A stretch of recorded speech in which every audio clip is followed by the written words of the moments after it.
What's up, guys? It's Coach Peters here. Today I want to talk about GPP, or General Physical Preparedness. And this is our foundation, right? The founding training phase that we're going to later pile on all our sport-specific or goal-specific training on top of. But right now we're trying to build the capacity to do more work, right? Build your work capacity. I had an old boss that called it training to train. Essentially, we can't take Johnny off the street and put him into Usain Bolt's training program and say, all right, here, get fast. We got to build up some of those base abilities before we can actually get into some more of our goal-specific work. So what are our goals here when it comes to this phase exactly? We want to accumulate volume. We want to accumulate work. We're not so much want to add a bunch of intensity and a bunch of weight to everything. We want to more so increase the amount of volume and reps that we're doing, or increase the amount of time it takes to do each rep. We're trying to build general physical ability. So whatever it is your goal, 9 times out of 10, get out of that. Do something different. Do something that you're not exactly used to. Get out of your comfort zone here. We're trying to build relative strength, right? And increase body composition. Those two go hand in hand. How well can you move your own body, right? Relative to your own strength. And then secondly, can we remove some fat mass and some unusable mass, right? Our torso strength, clearly with added time under tension here, we're gonna spend time in range, time at the bottom of a movement, and that's gonna require more torso strength, so that later when we move fast, we start adding more loads, we're good to go. Joint stability, just similar topic, right? By spending time at in range, at the bottom of the movement, we're gonna force those ligaments and tendons to build strength down there, and that's what we really need. Finally, mobility and stability. Again, by spending time at in range, we're gonna find some mobility there, and we're gonna start using that stuff so that later when we start going faster, adding more weight, we have good control.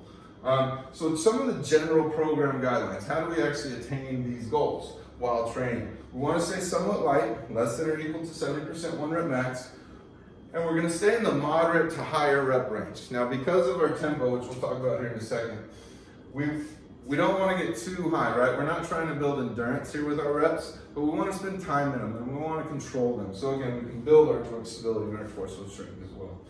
3 to 4 sets, again, we're not trying to get too crazy here. The time under tension is gonna be difficult enough. And we're gonna try and remove a little bit of rest time here. Try and shorten it up. We wanna build those lungs. Again, the capacity to do more work. Finally, we're gonna have a tempo emphasis. To explain this a little bit, you might see tempo push-up, right? Or a tempo bench press, or a tempo squat.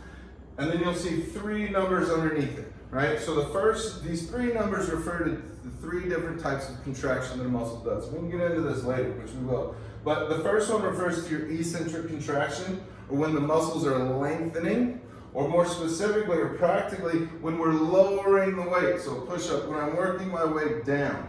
So tempo, time, another way to say time, the first number is going to refer to how many seconds it takes to do that eccentric or lowering contraction. The second is the iso, right? The isometric contraction right here is 1, which is going to be the muscle holds at the bottom of it, right? It lengthens and then you hold, or you pause at the bottom of the movement. So here we're pausing for 1 second. And finally, the last number is your concentric movement, or when the muscle is shortening, or I'm raising back up, right? So that's when the muscle's short, or I'm raising the weight. So finally, again, back to our example of a push-up.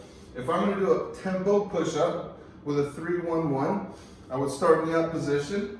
I would go down for 3 seconds. 1, 2, 3. I would pause 1 second, barely off the ground, and then I would go up nice and fast, but also in control for 1 second, right? And that would be 1 rep. So again, that's another way that we're accumulating volume, or what we like to call here in tempo, time under tension, right?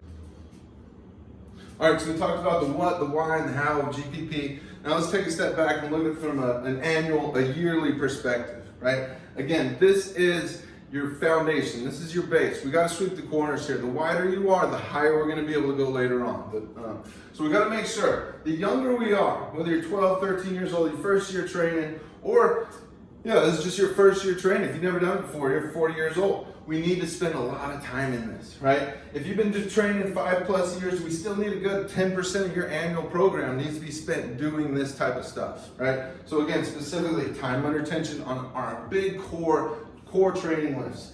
We want to do complexes, we want to do Tabatas, we want to do field work, right? Get outside in the sun, jump around, run around. Dynamic flex and high tempos are great ways to do it, but essentially, get out of your comfort zone, right?